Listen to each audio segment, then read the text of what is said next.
Welcome to XYPN Radio, where your host Alan Moore brings you into a community of fee-only financial planners who want to profitably and successfully serve Gen X and Gen Y clients. If you're ready to get the knowledge you need from leaders in your field, learn from forward-thinking advisors, and take action on your own goals, XYPN Radio is the show for you. Here's your host. Hello and welcome to this episode of XYPN Radio. I'm your host Alan Moore, and today is a co-hosted episode with Michael Kitces and myself. A lot of listeners and XYPN members are solo advisors and have been doing everything in the firm themselves. Many are approaching a point, however, where they simply can't get everything done, and now they need to hire.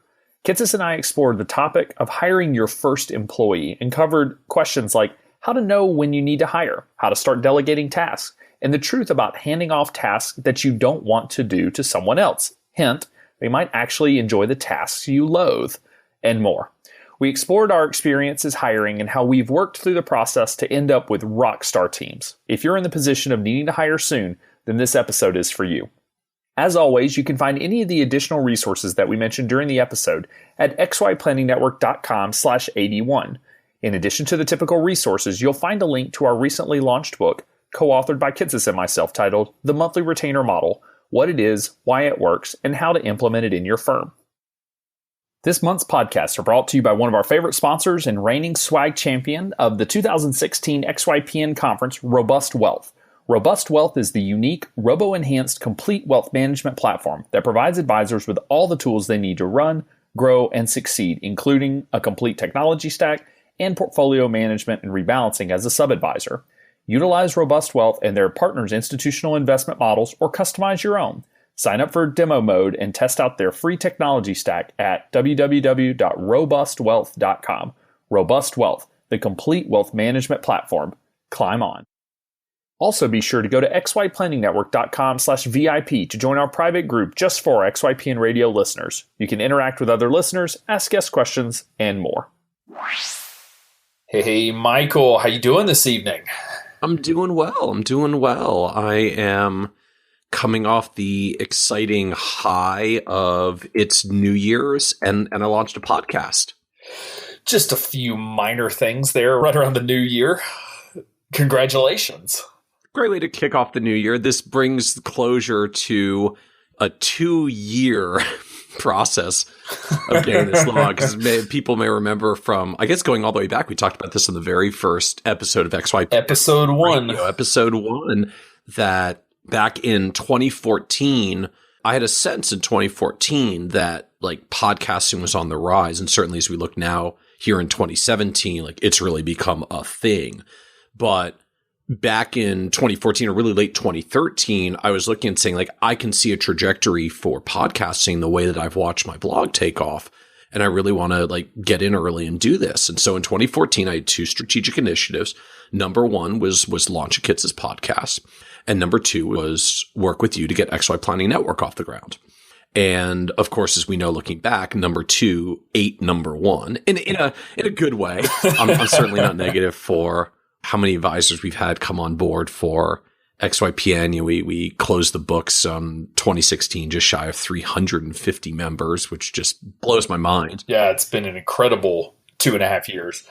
But, you know, the good and bad of a rapidly growing business, it kind of consumes time and attention and the rest. And so you know, the podcast has been delayed for nigh 3 years now. And so I'm pretty psyched that here we are. We started 2017 and I have gotten a podcast off the ground and am pretty excited just to see where it goes. Our early feedback has been good, and yeah, we'll see where it goes from here. So obviously you're on this show probably, 25%, maybe 30% of the episodes. So what makes Kitces podcast different from XYPN Radio? Sort of what's your focus or niche? Good question. It's definitely a different style and focus. The nature of the podcast. So I've called it Financial Advisor Success Podcast because I want to talk about how to be successful as a financial advisor. And as always, I like to name things as blatantly obvious and direct. Practical naming conventions. Yes, practical naming conventions. You don't have to wonder what financial advisor success talks about. But the focus of it right now really has come from this metaphor that for success that I came across recently that I've just become kind of obsessed with lately, that you can think of success kind of like an iceberg. So there's this layer of the iceberg above the water, what people see. So in the context of success, this is like the outward visible signs of success. Geez, that person has a big business, or they make a lot of money, or even like they drive a nice car, or whatever, all those sort of outward metrics that we use to see that people are successful. But as with an iceberg, like the overwhelming bulk of what's there really is beneath the level of the water, beneath the surface that you can't see. And so in the context of success, I really want to talk about all the stuff that we don't see that's beneath the surface. So the persistence and the hard work and the sacrifices and the disappointment, like the roller coaster of moving up and down roller coaster that is entrepreneurship, and all the dedication, the hard work. And so I really want to focus on a lot of those kinds of stories. And so we kicked off the podcast with Rick Kaler, who I know you know because you worked for him at a point in the past. So Rick has this fantastic story about how he's been doing this for 30 plus years. And, he probably takes home about $350,000 a year from his practice living in Rapid City, South Dakota. So you can probably live like a king in Rapid City, South Dakota, $350,000 a year. And he's got $200 million under management. But then we get into the depth of the discussion, and, then there's the other stuff, like Rick has also nearly declared bankruptcy 6 times and had a point a couple of years ago where he was up to 6 staff members and 5 of them left in a 2-month period. So you go from like, my head count is 6 plus me to my head count is me plus 1 person who stuck around. You're just praying to God that person doesn't leave as well. And so just, Rick was fantastic as a first guest because he's so humble and candid about just talking about these challenges that we go through and kind of the ways even that we unwittingly limit ourselves in what we do in trying to build successful businesses. And we'll actually kind of indirectly talk about that in today's podcast for you and I, just those challenges that you get to that often, frankly, are self-inflicted. Rick notes more than once, like, it's a challenge for him to grow the business and bring on people, because when it comes to managing people, he's kind of his own worst enemy. Like, he's even said, I had someone come on board once and I didn't like how they asked for a raise and I fired them. And he was like, I went to my study group and said, what do you think? And they all pretty much told him that he made a really bad call and he shouldn't have done that. And he didn't really react reasonably to the situation. But like, he is what it is. He runs his business and he's certainly been successful with it by any outward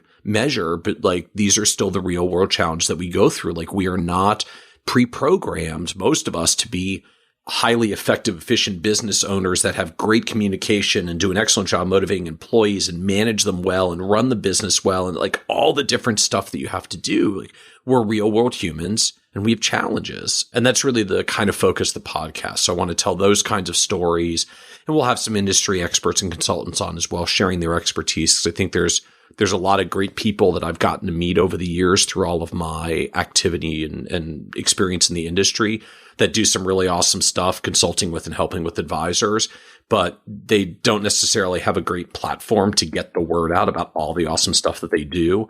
And so as I view it, if my platform can help bring visibility to what they do, that's a win for everyone. And so we'll have some good guests on from that perspective as well. So how can folks find the podcast? Is it iTunes, Stitcher, do they go to your website? Yeah. So, frankly, you'll be able to find it a couple of different ways. If you go out to either Stitcher or iTunes and just search for, frankly, Michael Kitces podcast, it should come up right up. You can search for Financial Advisor Success. We'll be hosting on our site as well. So if you go to www.kitces.com/podcast, you'll get the podcast episodes as we load them up. And likewise, you can go to www.kitces.com/1, just / the number 1. And that's episode 1 where we get launched. So free advertising for Kitces.com radio. No, I love it. And honestly, I've been pushing for the podcast to happen as well, just because I know there's been a lot of pent up energy around wanting to do this. And, I remember folks kept telling me, Alan, XYPN needs a podcast, right? People want to hear from y'all. They want this content. And I said, yeah, it's a great idea. And I sat on it for almost a year from when the original idea kind of got proposed to when we launched. And this sort of ties into what we're going to be talking about today on the episode or on today's show. But basically, I went to 3 different conferences that were podcast related. There's Podcast Movement, which is just an entire conference about podcasting. I went to New Media Expo and FinCon. And basically, I just asked everybody that I could find that had a podcast. I said, well, who can help me launch the podcast? Who is end-to-end? Who can help me with this? Because the one thing I don't have a lot of is time, and I don't want to learn how to do audio editing. And I kept hearing the same thing over and over. It's so easy, Alan. Just record yourself and post it. I was like, that doesn't feel right to me. It's not the way I want to do it. And ended up talking to Jamie Masters, Jamie, who runs Eventual Millionaire. And we were at a bar and she was like, oh yeah, you got to talk to Ben, my buddy. That's what he does. And so we found Cashflow Podcasting. So they're the ones that actually manage XYPN Radio. And now they're also managing Kitces podcast. And they literally... we just record, it auto uploads to, Dropbox, and they sort of do everything else. It's amazing. And it sort of ties in what we're going to be talking about on you don't have to do everything yourself. So today's show, we were sort of going back and forth on topics, and, the two of us and then the COO, Raul, for XY Planning Network, we got together a couple weekends ago in Nashville, sort of a off-site executive getaway, I guess, to just talk strategy. Where's the business going? Sort of what do we see for XY Planning Network? Pinch ourselves a little bit in the sense that, like you said, we're closing out 2016, 2.5 years in at, almost 350 members, which was just mind-boggling to us when I think our original projections had us at like 75 members if we go back and look at the original. Yeah, I mean, the original goal was basically like, wouldn't it be cool if in 10 years we could get to 300 members like Garrett Planning Network did over 10 to 15 years? Like, wouldn't it be cool if we could do that too? And it was just absurd. Like what we hit our 10 to 20 year goal in just a couple of years. And so that's called a BHAG, a big, hairy, audacious goal. I think that was coined by Jim Collins in Good to Great, which is a fantastic book if you haven't read it. But the BHAG is sort of this big goal that's it's just so far out there, it's hard to even conceptualize. But anyway, so we were meeting around sort of what do we want XY Planning Network to become and that sort of thing. And one of the conversation topics that came up as we were sort of setting the vision and the mission statement and the purpose and all of that for XY Planning Network was a delineation between businesses and practices. Because we kept saying like business owners and advisors that run a practice, and we started kind of digging into these definitions, and that led to just an awesome discussion, which we're going to kind of continue on here. And just this, as an entrepreneur, the fun thing for many of us is when you go to start a business, the exciting thing is that we get to do everything. To me, that's what's fun, is to get in there and do just a little bit of everything when it comes to you have to set up your own books, and you get to determine your own marketing plan, and you get to determine your ideal client and your service model and your fee structure. And all of those guys that fired me throughout the years don't get to tell me what to do anymore. Right? Like you finally get ownership of it. And that was really the primary benefit, right? Just that they couldn't tell you what to do anymore. It's amazing how freeing it is. Like, I'll show you. Hey, we're all motivated by different things. I'm motivated by I am slightly competitive, so it's always nice to be able to recover from getting fired. But anyway, so we sort of started massaging these definitions, I guess. So, and other folks may have different definitions, but basically we sort of settled on this definition of a practice where if you're running a practice, it basically means that you as the financial advisor, as the owner, are still the primary advisor for your clients. And if you're running a business, you've sort of transitioned out of being the lead advisor, and you are now running the business, which we're going to dig into sort of these two pieces today. So, Michael, you've called yourself an accidental entrepreneur in the past just because you don't perceive yourself to be an entrepreneur, and yet you find yourself involved in so many startups and businesses yourself. But like, what has been your transition to feeling like a business owner and no longer a practitioner, or have you experienced that? I guess what has sort of been your journey? It's an interesting evolution. Any business, when you get started on your own, the clients are coming to you, they're hiring you, you're building from scratch with your own two hands, you're bringing the client, you're serving the clients, you do their trades, you do everything, you write the plans yourself. And that works great when you're getting started, because the reality is you have a lot of time and not a lot of clients. So you can do that. And I find like there's this wall that you hit. You start getting clients. You're serving your clients. You're trying to get some new ones. You get some new ones. You got to do their new plans. You got a couple of existing clients to service now. So you got to make sure that you're going to see them. And that continues until eventually you hit this point where there's no more free time, right? Like you've gotten between the ongoing clients you have to serve, the marketing or networking or whatever stuff you're doing to bring in new clients, and the actual new clients you're getting, which always require more work up front because we're getting to know them. We're doing an initial plan and just all those dynamics. You get to the point where you run out of time. And it's the first fundamental wall that you hit as an entrepreneur when you have to recognize that you literally can't do everything anymore because there's just no more time. And that's a really hard thing to accept, I think. I mean, honestly, like when you've been doing it all yourself to then suddenly say like, okay, I'm out of time. Like, one, I feel like it kind of sneaks up on you. I don't think you notice. Yes. It's not like for 6 months you're preparing to run out of time. It's just one day you're like, I did not call that client back because I did not have enough time to do so.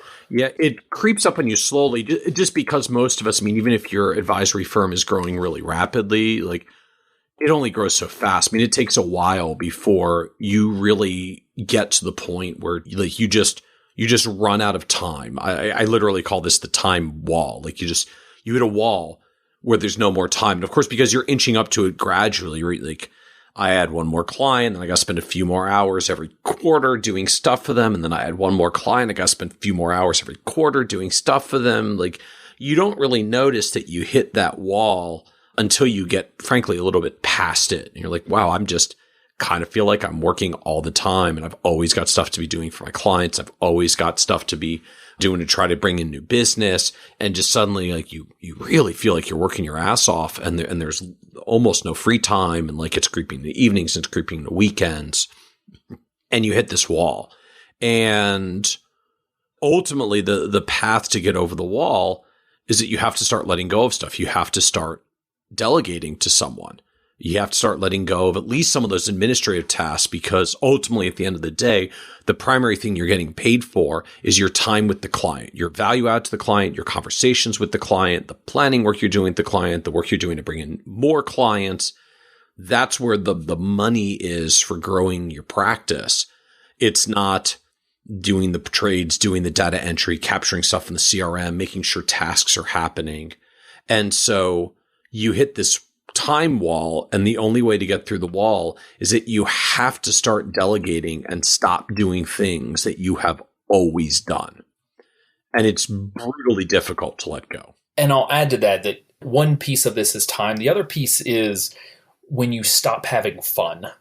You know, and I think anybody that's listening to this show that has started a business or started a new major project, it is so exciting in the beginning because it's all new, it's all different. It's what you've always wanted to do. You're getting in and making all these decisions, and it's fast paced and all of that. And then you sort of start to get into the grind. And then one day you realize you're miserable and you are just not happy doing the work that you're doing anymore.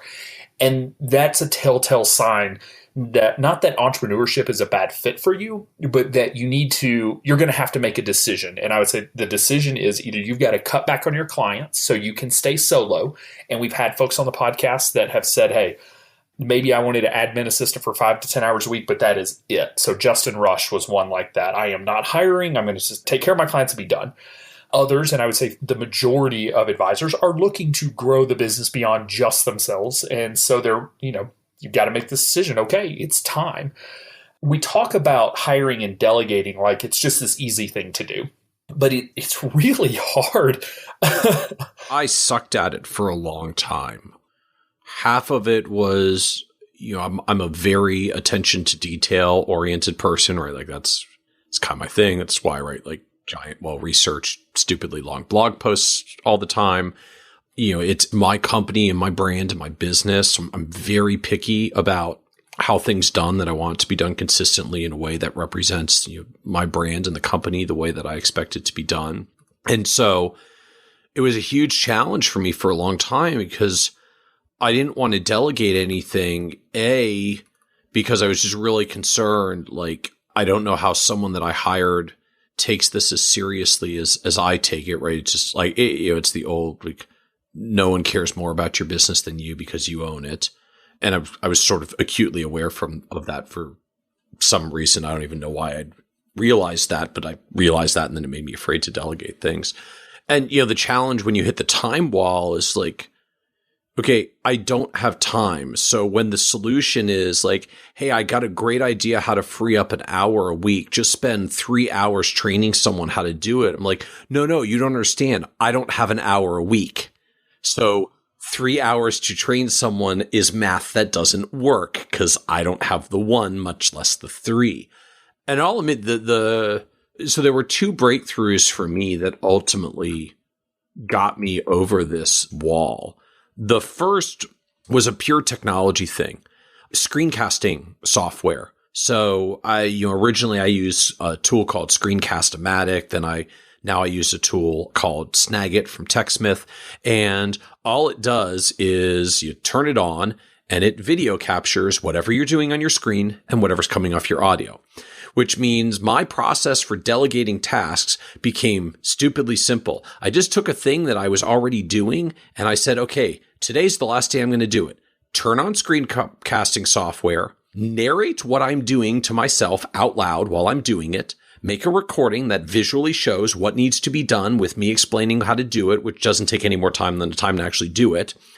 And that was the last time I ever did the task, because then it got delegated to a person who had an actual video walkthrough of exactly how I wanted it done. And I know they would see it and they could hear me explaining it. And it didn't take me any more time than the time to actually do it, but it was off my plate.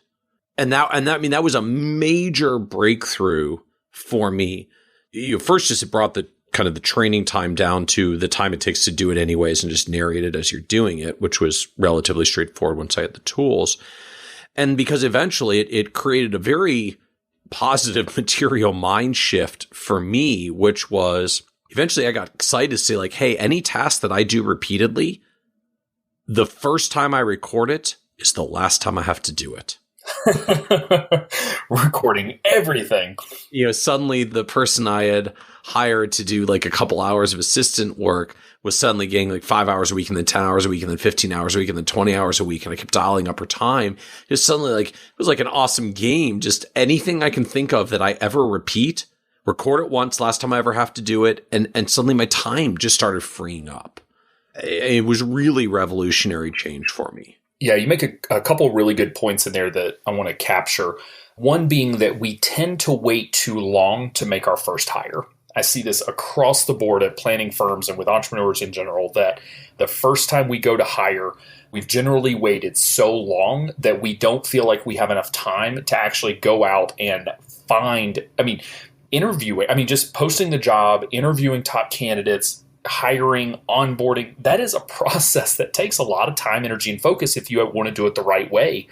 And we generally wait until we have to have the person, which means we don't have time to actually go through that process. And honestly, I got lucky. I was certainly right in that camp. I didn't hire until I was past the time wall, which of course meant not only was I anxious about finding the time to train people, I was anxious about just finding the time to actually delegate anything, to hire the person so that I could delegate to them.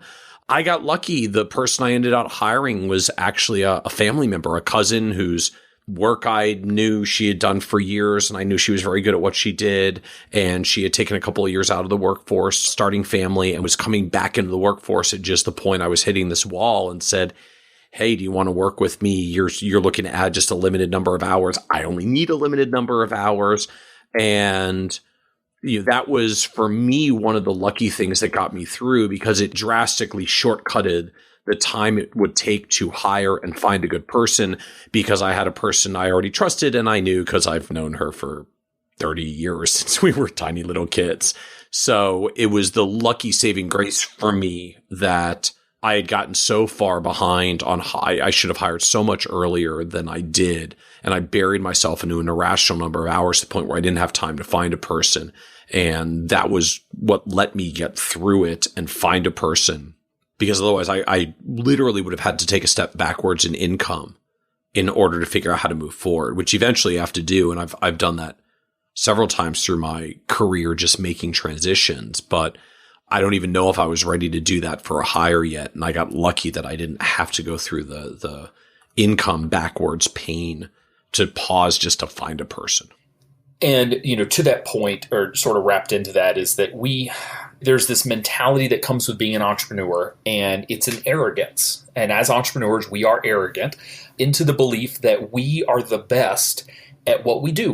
We are the best person for our company. We care about it more than anybody else. So no way could anyone else care as much or do the quality work that we do for our business. And I will tell you that if that is your mindset or that's what you're feeling, this isn't going to solve the problem, but I will just tell you that you are wrong. You're actually very wrong, because there are amazing people that do amazing work in pretty much every area of the business, that when I have gone through and said, like, here's what I do on a daily, weekly, monthly, yearly basis, like, this is my role in the company, what I start to realize is that there are better people at doing like 99% of my job than I am at doing it. And really the one thing that I've held on to is sort of strategy and vision for the company, is to say that, this is our company, and, you and I want to determine the direction it's going, and it could go a lot of different directions, but we're going to decide the direction that it goes. And like everything else can be handed off. And that was kind of a transition too, because again, I was the believer that, I could do everything myself and I was really good at it. And why hire a bookkeeper? I'm really fast at doing my books, until I made a mistake and I had to pay a bookkeeper $500 to go back and figure out where all the mistakes I had made. Come to find out, I'm not very good at bookkeeping. And I don't keep receipts as well as she would have liked. And now I do, because she bugs me about it. And so to your point, how you got lucky, I got very lucky whenever we launched XY Planning Network, that honestly, we thought we were going to bring on 20 people in like 60 to 90 days. We brought on 30 in 10 days. And immediately at launch, there was the realization that there is no way I can run this whole thing by myself, because at the time I still had my RAA and was doing some side consulting work. And it was like, all right, well, guess we're hiring Maddie. It's like, there's a lot of people. We actually need to deliver things to them. This would have been easier if there were only like a couple that joined, because, then we could onboard them with spare time. Yeah. I mean, I remember I was up all night, like 2 or 3 nights in a row, because Ron Lieber had reached out to you to write a story for the New York Times and they were going to mention the XY Planning Network, which is awesome. But we had an advisor portal that needed to find advisor profiles that we hadn't built out yet, because we were like 2 days old. And I was up all night for like 3 straight nights building advisor profiles, because of course when we first launched we did it cheaply and I was coding it in HTML, and I don't code HTML, so I'm like typing stuff into HTML widgets online, trying to figure out how everything needs to look and resizing images and all of this. And it was very apparent, like, all right, we need help. So sometimes you just get thrust into it, other times it's sort of this slow process. But I think you really have to look at what you want for yourself. There have been moments. Now, XYPN, we have 12 full-time employees, or 12 full-time equivalents whenever we add everybody up. There are certainly moments where I think, I really wish I could go back to being the only person that's doing anything. And maybe that's you. And I quickly come out of that because I realize I don't actually want to do most of the things that our team is amazing at doing. But like, maybe you're the person that does just want to stay solo. And if so, I get it. There's strategies for streamlining and for using technology and virtual assistants and all of that to stay solo. But if you truly want to start to grow the business and you want to become a business over time, you have to be willing to let things go. And the truth is, you have to be willing to let almost everything go. So if you want to sort of start, one recommendation that I make to advisors is to download the app Rescue Time. You can get the free version. I recommend the paid version. I think it's like $8 a month.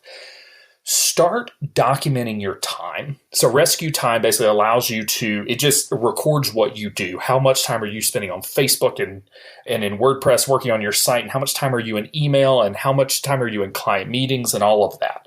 And it's kind of like tracking your spending, except for you're tracking your time. So you're going to build a time budget.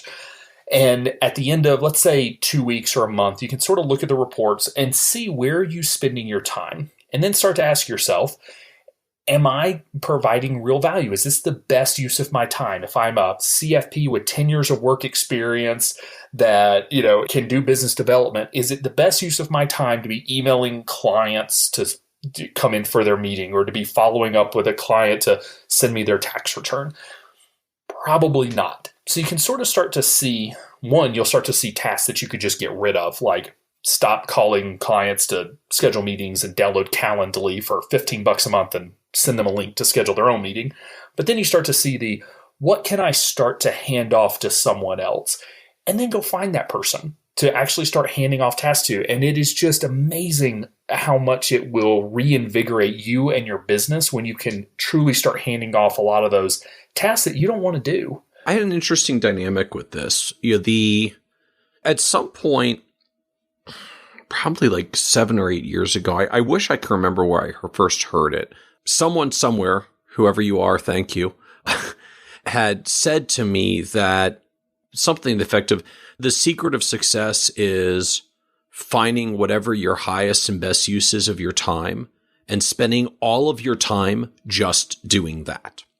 And so I spent a lot of time over the years figuring out, like, what am I good at? What am I really good at that is my highest and best use of time, so I can let go of the rest? And so, frankly, it's evolved for me over time. It was, when I first heard this, I was still full-time back at Pinnacle Advisory Group. And so I was very immersed into doing financial planning work and serving our clients. And so like, I kind of felt like that was my highest and best use. And then eventually I figure out, this whole thing where I do writing and speaking and just kind of share ideas of what I'm reading and analyzing, I think that's actually better. Like, I think I'm actually better at that than I am at trying to be client facing. And that was a hard transition for me, but to sort of let go of that and redirect and say, you know what, I actually think I figured out that this other thing is better.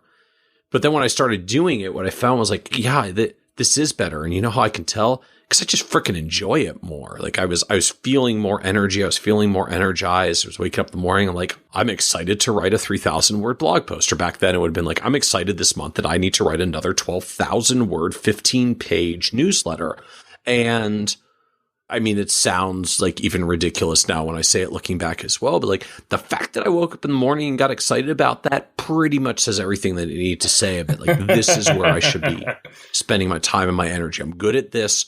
I'm going to figure out how to make a business around this. And, to each their own about whatever that thing is. If your skill set and your gift really is doing that financial planning work face-to-face with clients, and what you need to do is figure out how to let go of absolutely everything in your day that is not spending more face time with clients. And the ironic challenge to me that came up with that hit me on this. So first it was kind of cool to try to figure out what my thing was. And I got more energy, the more of it that I did. So I wanted to spend more time on it. So that was what eventually led me to dial back from the advisory firm and spend more time doing writing and speaking and make that shift. But I hit this sort of blocking point, which was, so I did that. And I did that for a while. And then I did that until eventually the blog and the speaking activity and the newsletter and what I still had to do for the advisory firm kind of grew so much that I was running out of time. And I hit that point where I needed to start delegating. And my problem was that because I'd been so focused on like do the things that I enjoy doing and delegate the rest, I had a problem because I actually felt guilty about delegating the rest. I don't know if this ever hit you, but like for me, I literally felt guilty. I'm like, I feel bad that I'm basically like my life philosophy right now is do the things I like and take the things that I feel are crappy and make it someone else's problem. Like, slightly perverted. That was basically the essence of the philosophy that I was living. And yeah, it's how it feels. And I felt guilty to delegate this stuff, like to take the things that I liked least in my life and to make it someone else's problem. I literally felt guilty about it. And the thing that I had to get over that I eventually did, and it probably literally took me years at not delegating and being too slow to hire and then being bad at delegating until I finally got over it, was this realization that we're not all wired the same. There's, as many people point out to me routinely, most people don't enjoy speaking in front of large audiences and producing 4,000 word blog posts. I wake up in the morning and think that's fun. That's not most other people. And that's fine. And the whole point to it is the stuff I like is different than the stuff that other people like. And the stuff that other people like is different than the stuff that I like. So you know what? If they do what they like and I do what I like, I can delegate to them and we're both happier. And that was the breakthrough that I had to hit that took me a long, long, long time to realize, is just that, there are not only things that other people are just flat out better than me at, but they're wired differently and they just like different things. And that's cool. They might actually enjoy doing the things that you don't enjoy. And it's a win for everyone. And that ultimately to me has been transformative for driving forward my personal and business success. That, I get the questions all the time, like, how do you do all the stuff that you do? And the answer is, truly, like, all the stuff that you see me do, the podcasting and the writing and the speaking, like, that's all me. But the reason I can do all that is because everything else I can possibly think of how to let go of behind the scenes, I let go of, so that all I do is spending my time on that. And I find for almost every advisor that I talk to, when they're trying to figure out, like, how are you so productive to do all the things that you do? It's because when I get into the details, they're still doing tons of crap that they shouldn't be doing. And the crap's probably the wrong word, because it's not a crappy task. It's a crappy task for them if their primary focus and purpose is to be a client-facing advisor.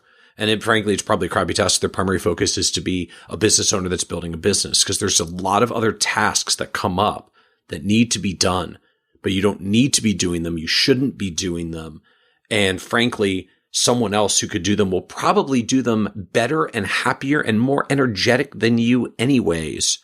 You got to find that right person, but that person is out there. And I think that's one of the struggles for financial advisors. And I've heard Caleb Brown, so your partner with New Planner Recruiting, talk about this, where advisors have this strong tendency to hire mini-me's. Right? When we go on and we hire an associate advisor, we tend to hire a mini-me. And so what we end up doing is basically the exact opposite of what you just said, is that we hire someone who loves doing the same stuff we do, right? Because then you can sit there and you can talk about it, you can riff on it, and it's really enjoyable. But then there's no one to do the stuff that you don't enjoy doing, because they don't enjoy doing it either. And so we tend to hire people like ourselves in those situations. And it's just something that advisors tend to do, because I think they're looking for associate advisors that will operate very similarly to the way that they do, but it makes it hard to hand off tasks. And it was really eye-opening for me to do the Strengths Finders survey. So you can find it, just Google Strength Finders or go to Gallup survey. And it's like $15. And I don't know, it takes 20 minutes maybe to go through and answer various questions. And they've identified 34 strengths. And basically the end result is that you get your top 5 strengths. And it was really eye-opening for me for a couple of reasons. One is because it put words to personality traits that I never knew existed. So and I had said this back when I told my career story back in episode 50, that, my dad is much more analytical. He's very data-driven, and he's a finisher. He finishes things that he starts. I am not a finisher. And he and I have always been at conflict because he felt like I quit too soon on things. And what I finally realized was when I took Strength Finders, I was like, oh, they call that activator. It's not that I'm a bad finisher. Well, it actually is that I'm a bad finisher, but it's because I'm good at getting things started. That's my strength. And for me, that was really cool, because then I started to see other people's strengths. You can read all 34 of them, and you see the ones you're like, oh gosh, no, I'm terrible at that. But then you start to see it out of other people and you think, wow, you're really good at that.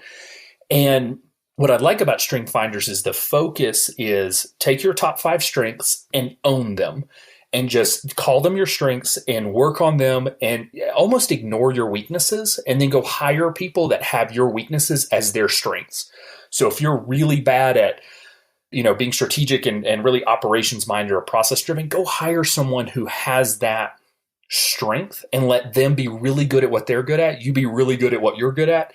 And the ultimate team is a bunch of folks that have very different combinations of strengths, because together they form a very cohesive unit that's really, really strong. And that's what I've seen at XYPN, is, whenever we sort of run strength finders on all of our various people, everyone is very, very different.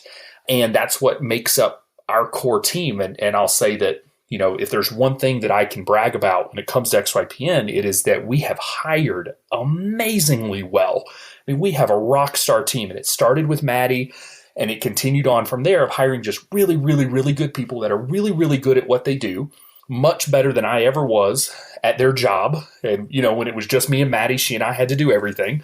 And every time we've hired someone, it's taken something off my plate or off of her plate, basically.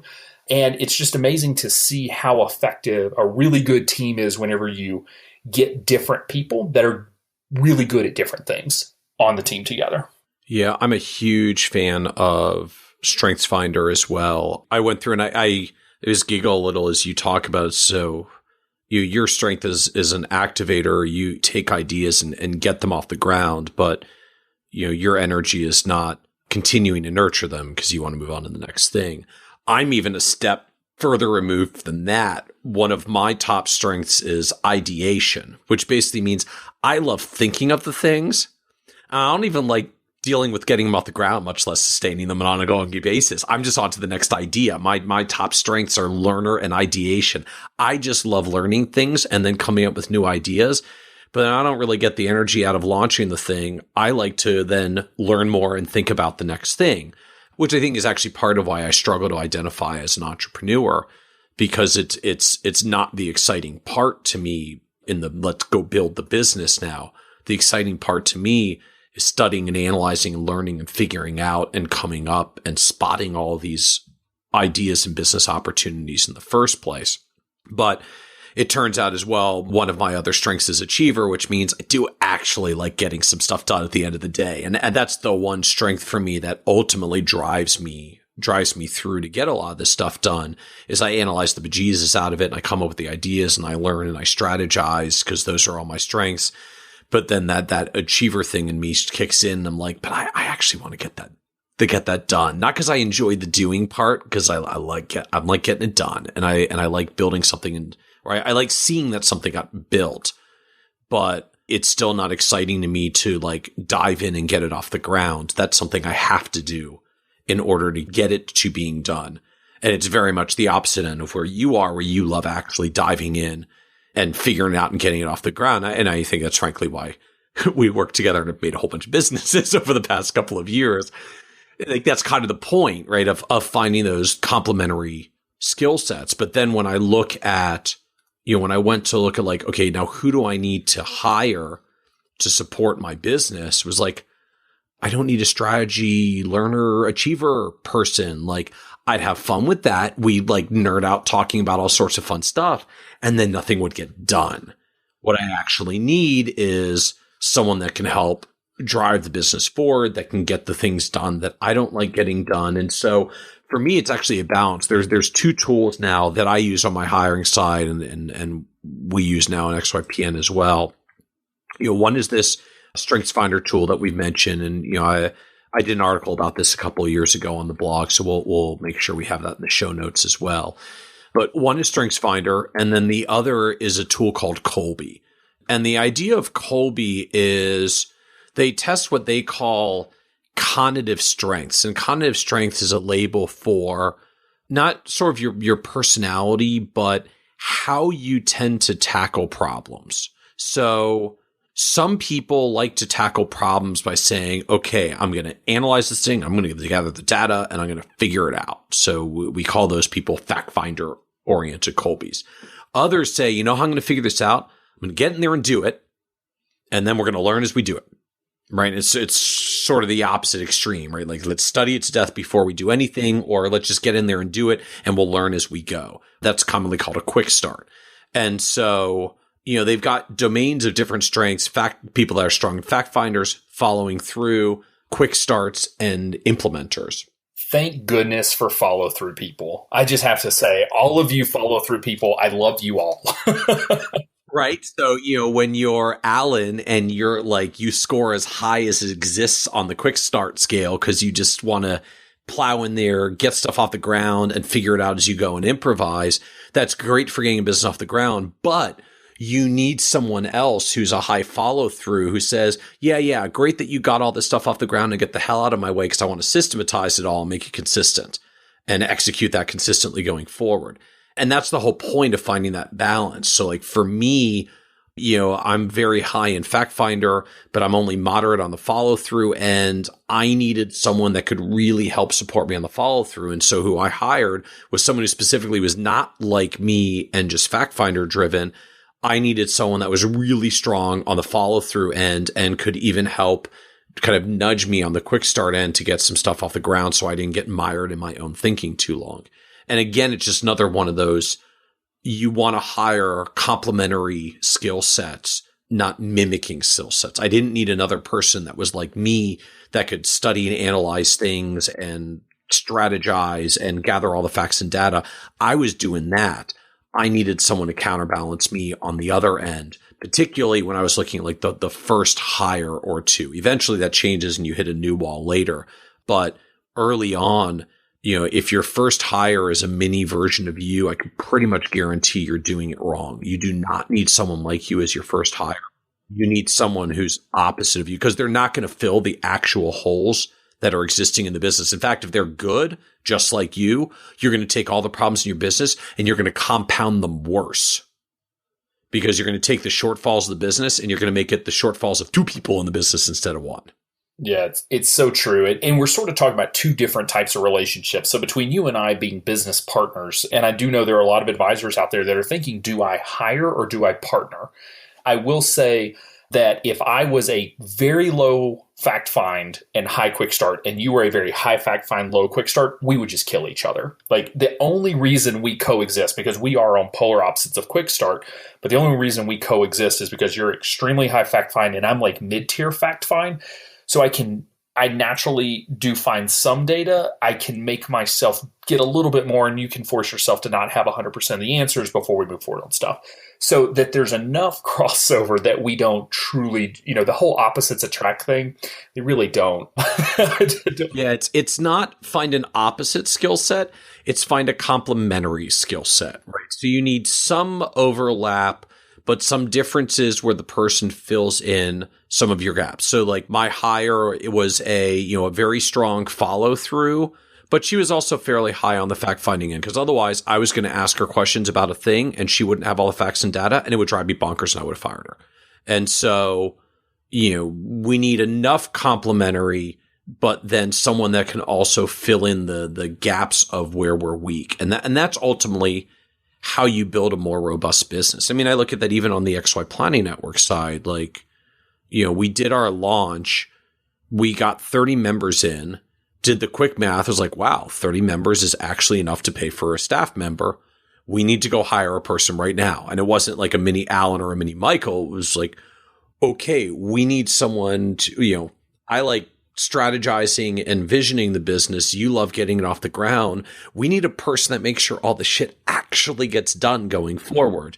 And so for anybody who's ever interacted with XYPN and has ever wondered, how did Maddie get the title Director of Getting Shit Done? That's how. The business is getting off the ground. We have enough revenue to hire a person. And you get to this question like, well, what does the business need to move it forward right now? And the answer of what the business needed is the business needs a person that makes sure that the shit gets done because I'm already strategizing the next thing. And as soon as I throw it out there, Alan's going to want to get it off the ground if he hasn't already come up with his own thing that he wants to get off the ground. So someone needs to be there and making sure that just the stuff, the daily stuff of the business is getting done. And the fact that we were so ready and willing to take basically the first revenue of the business and immediately plow it back into the business to hire that role, I think is frankly the primary reason why we've been able to grow as fast as we have. Now, to be fair, this is one of those iceberg concepts, right? Like we look back 2.5 years ago and we're like, oh yeah, we brought on 30 members. And so we decided to hire someone. And the way I actually remember it was a desperate phone call from me to you, like freaking out, like I can't get all of this done. We've got to hire. And it's like, we don't have the money to hire. It's like, no, I think we do. Like, let's dig in here and figure it out. And so we figured out on the budget that we could hire someone. Well, and I still have the back and forth correspondence somewhere of like even how Maddie's title came about. Like, I think I sent you some messages like, we've got to post it. Like, we've got to hire and post a job description. You said, like, I don't even know what the job description would be. I don't have time to write it. I'm like, you've got to write the job description. I don't have time to write the job description. You got to write the job description. I don't have time to write the job description. Like, just make a list of the tasks that you need. And you replied, I don't know. I just need someone to get shit done.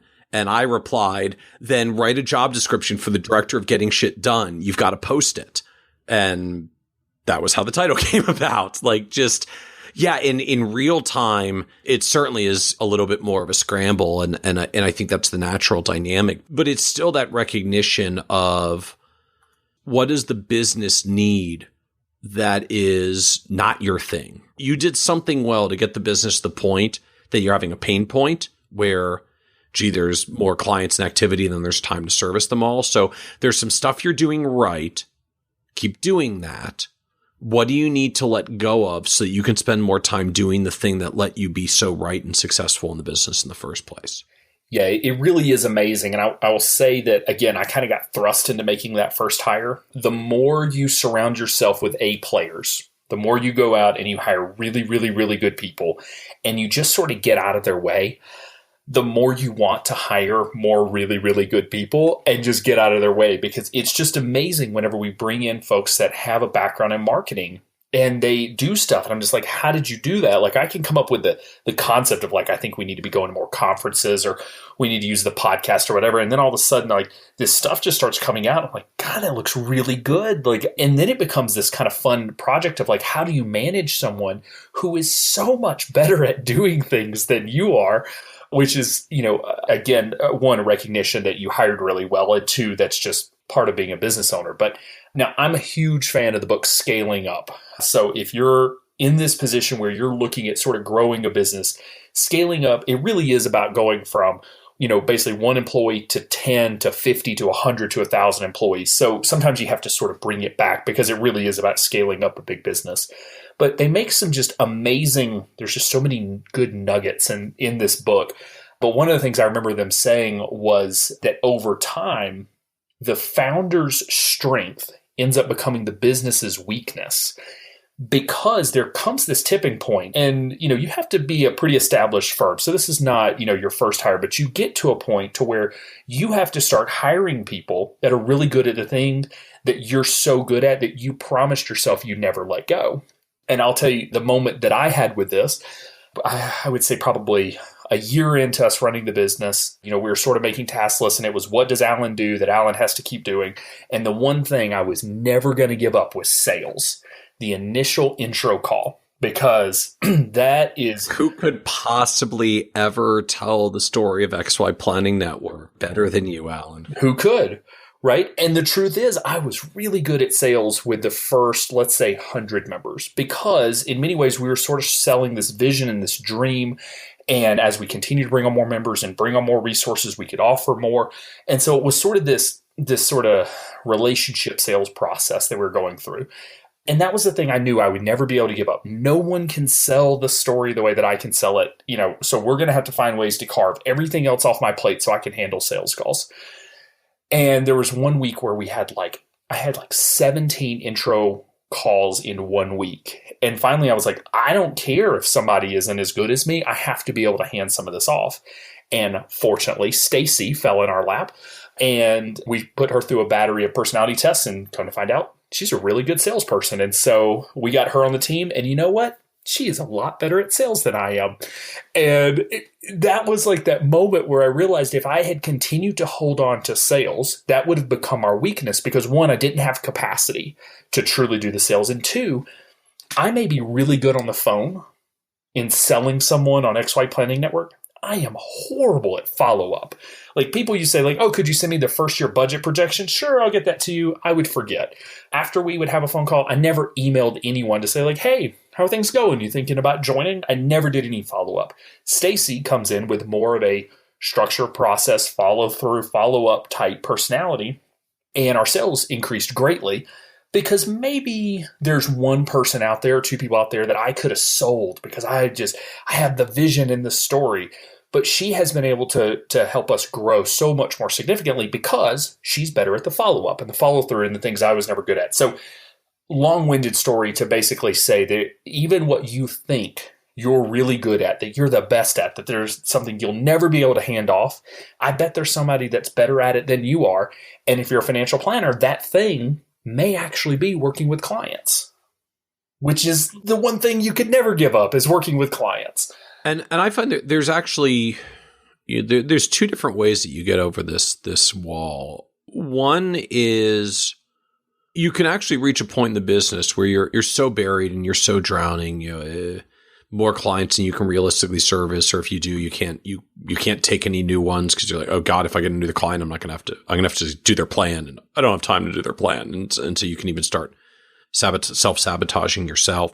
Or you can get to a point where you say, if I delegate this, I hire someone to do this, and they're actually not as good at it as me, it's actually still better than the business. I remember a version of this conversation even when we were talking about the sales hire, of doing this math of like, you can just only do so many intro calls, and at some point you're going to top out. So like if next month there are 30 people in a week that want to do an intro call, you're not going to be able to meet with them all. So the math isn't like who's better at closing. Eventually the math comes down to, if we hire someone to help with this and they're 20% worse than you, but it expands our capacity, the business is still going to be bigger and more successful. And I kind of remember at the time, like, I think that was one of the things that actually pushed us over the line to get the hire done, was this realization that, like, at some point your business is so capacity constrained around just you that the truth is,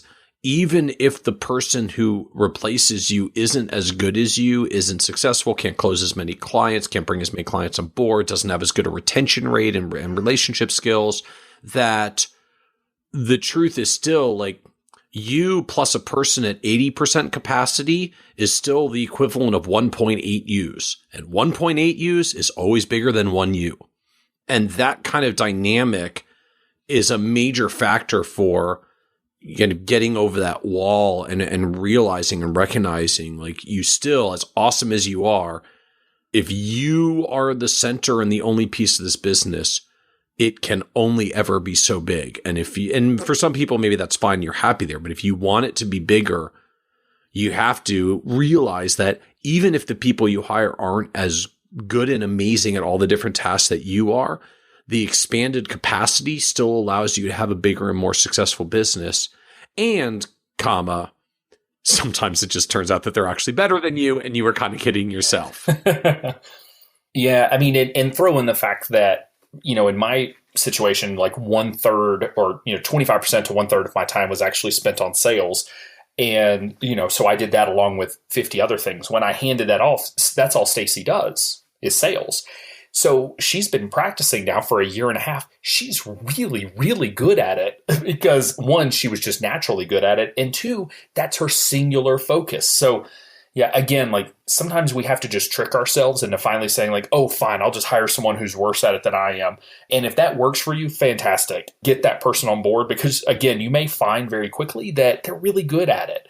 And as a financial advisor, I think the decision comes down to, and we sort of started off with this, on sort of, what do you see for yourself? If your long-term goal is to be a financial planner, then build your business in a way that supports that. And truth is, most people that say, I just want to be a really good financial planner, I very rarely hear them say, and I want $1 billion under management, right? Like, if they want to be the lead financial advisor, they're going to continue to be an advisor. Maybe you hand off some various tasks, but ultimately you're not the lead advisor. If you look at the vast majority of big firms that are growing quickly, their senior level executives are not financial advisors, or at least not currently financial advisors. They may have come from that world. Many times, founder financial planners finally hire someone to actually run the business and grow the business because that's just what they're better at. And founding financial planners, it's not their skill set to necessarily run a $1 billion AUM firm.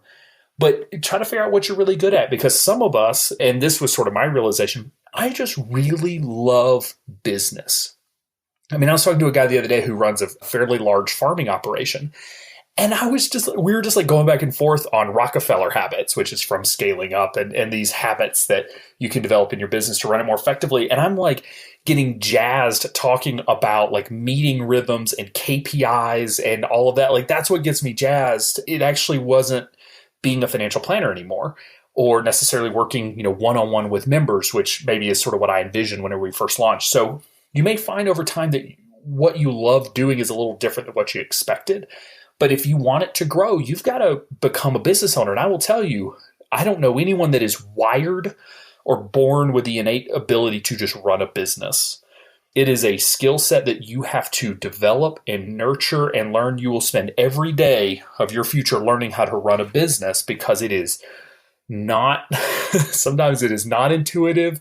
It doesn't make any sense. You have all these blind spots, but if that's what you want to do, then that's what you get really good at, is running a business, not just being the best financial planner you can be, but maybe that's your path. You make a really good point in there that I think is worth recognizing, which is that kind of optimal role, job, career thing.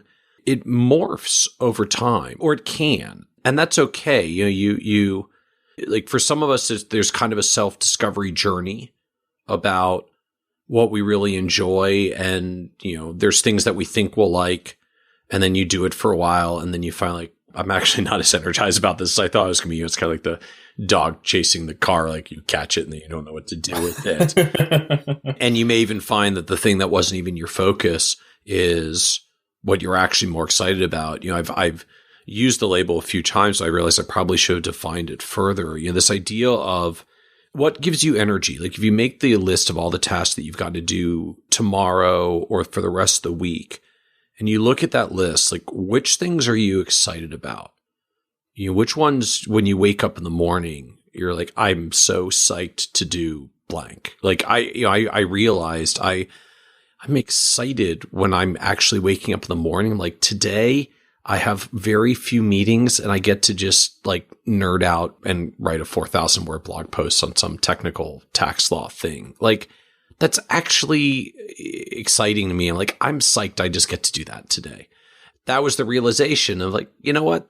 Then that's actually what I need to be doing more of. And it's not some of the other stuff that I enjoy doing. But that was hard. Like, I started like, I'm going to be me, a financial planner, and I got my CFP and I'm working towards this career track. And it took a while to realize that the path I was really immersing myself down for years that I thought I wanted, it turned out was not the thing I was enjoying as much as I'd expected once I got there. And so for some people that may be listening, it's just taking that kind of pause realization moment to say, what stuff is it that you do in your job or your business that gives you energy, right? Like, you don't think about it and go, oh, I have to do that, right? That's kind of the negative energy version. What is it you think about? You're like, oh, I get to do that today. I'm psyched. What are those things? And nobody gets to do 100% of those every day, all the time. Even, I spent a career figuring out how to do that. And like, I still don't get to do that all the time with everything I want to do. But I spent a lot of time just trying to figure out how I can do more of that and finding where my energy is. And it does morph and shift over time. Sometimes it's, I thought I wanted to do a thing and then I get into it and go down that road for a while and realize like, I don't actually enjoy this as much as I expected. So I either need to extricate myself or move another direction. And then sometimes there are things that I don't even realize were going to be exciting until I get into them and I'm doing them. It's just like, there was a thing in the past that used to really energize me, but it doesn't, I don't get excited about it every morning the way that I used to, but this other thing's kind of cool now. I want to go that direction. And that's okay. I'm fascinated when I look at particularly like the world of podcasting and blogging, of just the journeys that people go through. The one that strikes me the most is Tim Ferriss, who a lot of people know as the guy that did 4-Hour Work Week, but then he got into cooking and he did like 4-Hour Chef and then 4-Hour Body. Yeah. And then he got really immersed into podcasting, and now he does all these like really amazing podcasts with really cool people that have like no relationship whatsoever in any way, shape, or form to that 4-Hour Work Week book thing that he did that kind of put him on the map originally a long time ago. So these things morph and change over the time for a lot of us. I mean, some more than others. Some people I meet are like, they've been doing the same thing that they love doing for 20 years and they still love doing it and they're totally into it. And then others, it shifts. Sometimes it shifts pretty fast, and I'll see people that, reiterate pretty quickly. I mean, I found even on my end, like, I basically reinvent myself about every 3 years. I don't do it deliberately. There's not like a planned structure to it.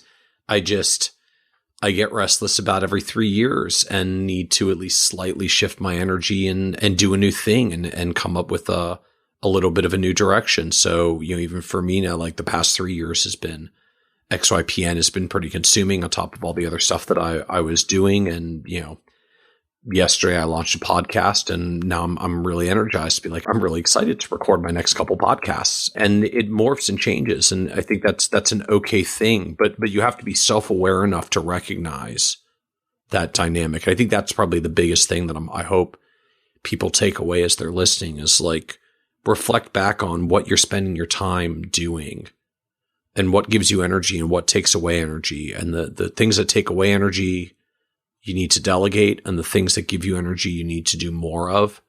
And that's the direction that you want to build your business and your career. Totally agree. Hopefully this was helpful for anyone that's that's approaching that moment of you're working too much to actually hire. So I hope for anyone that's out there that's starting to feel the pains and starting to not have fun at work anymore, you can sort of start to implement some of what we're talking about today. And the beautiful thing is, with the way that the economy is structured now, and thanks to the internet, you don't have to hire a full-time person as your first hire. You can hire part-time. You can hire a bookkeeper or a marketing assistant or a virtual assistant that just helps you book meetings. Like that's, Ruby Receptionist to answer your phones. Like you can just hire people that you really need instead of just hiring one full-time person. Yeah, I did a lot of it piecemeal early on. Like I wasn't, the business wasn't at a point where like, hey, I've got some stuff to delegate. I want to hire a full-time person. I mean, just even like the dollars and cents math didn't make sense, but frankly, just the duties of it. Like when you go from you to you plus an employee, your headcount grows by 100%, right? It doubles. And so does capacity. Yep. Mathematically, like unless I was working 90 to 100 hours a week, such that when I delegate 40 or 50 hours, then I'm back to a normal like full-time job. I mean, you'll never be at a point when you're with your first hire where when you make the hire, they've got a full-time job's worth of stuff to do. So early on, go back a decade or two, the only solution was, well, you had to hire a full-timer anyways, and you had the infamous like administrative assistant who spent a lot of time goofing off and doing miscellaneous stuff because they didn't actually have that much work to do all day long, but you needed a person for when they did have something to do, and the rest of the time they could just screw around on the job. Now you can hire incrementally part-time with part-time staff or virtual part-time staff. So, my structure, like the first thing I let go of was bookkeeping. I did not need to do bookkeeping. I like doing bookkeeping. I'm a math nerd. I got a tax degree. I can do me some books, but it wasn't the highest and best use of my time. And so the first thing I let go of was bookkeeping. It's still something the idea that you should let go of your bookkeeping is something I'm still so attached to that we now made a business called FA Bean Counters just to outsource your bookkeeping as a financial advisor to someone else. I lived the benefits of how good it is when you let go of that, because you really don't need to be doing that in your business. But, for me, at first it was letting go of the accounting and bookkeeping. And then second, I just started letting go of some paperwork around like doing contracts and agreements and stuff like that you needed to be done with the people I was working with. But I didn't really need to make the agreement and do the invoicing and capture all the receipts and make sure they're recorded in QuickBooks. And it started there because those were frankly the things that I could do, but gave me the least energy. And then it built over time. And so I had someone, she was 5 hours a week for probably the first year or two, and then went to 10 hours a week for a year. And then it was only as the business continued to grow out thereafter that suddenly I took her to 15 hours, 20 hours, and then full time in the span of about 12 to 18 months as the pace of the business growth picked up. So it doesn't have to be this like all or none. I've got no one until I hire a full timer and my business grows by 100% in headcount. You can do it more incrementally now. To me, that's one of the reasons why solo advisors and like the people that build under XYPN. Like that's why we can do what we do and make it work, because you don't have to hire people in full person units anymore. Sure. Yeah, I've heard that called the Uberification of the economy. I'm not sure if that's the term that will officially stick, but it really is that piece that we can hire sort of piecemeal. But well, again, hopefully this was helpful for everyone. Thank you, Michael, for being on this evening. Congratulations on the podcast launch. I'm excited to listen to the episode with Rick. Absolutely, thank you. I'm pretty psyched. We'll see where it goes. I'll be curious what it's like for you listening to the podcast, since while we never directly mention you or talk about your story and involvement, it will probably be interesting you listen to it, since you did work at that firm for a period of a year or so you can kind of get your perspective on what it was like as Rick tells his side of the story. Rick's pretty introspective. I would say it will be accurate, all the good and the bad. So definitely have to listen to it. This month's podcasts are brought to you by one of our favorite sponsors and reigning swag champion of the 2016 XYPN conference, Robust Wealth. Robust Wealth is the unique, robo-enhanced complete wealth management platform that provides advisors with all the tools they need to run, grow, and succeed, including a complete technology stack and portfolio management and rebalancing as a sub-advisor. Utilize Robust Wealth and their partners' institutional investment models, or customize your own. Sign up for demo mode and test out their free technology stack at www.robustwealth.com. Robust Wealth, the complete wealth management platform. Climb on. Be sure to join our VIP community at xyplanningnetwork.com/VIP to hang out with other XYPN radio listeners, ask questions for future mailbag episodes with myself and Kitces, and to finally find a community of like-minded financial advisors. Thanks so much for joining me today. We'll see you next time. You're not alone, and you're not crazy. It's scary starting, building, and growing your own financial planning firm. And that's why we put together a free private community just for you, the Cutting Edge Financial Planner. Go to xyplanningnetwork.com/VIP or text XYPN Radio to 33344 and join a network of thousands ready to change the lives of Gen X and Gen Y clients.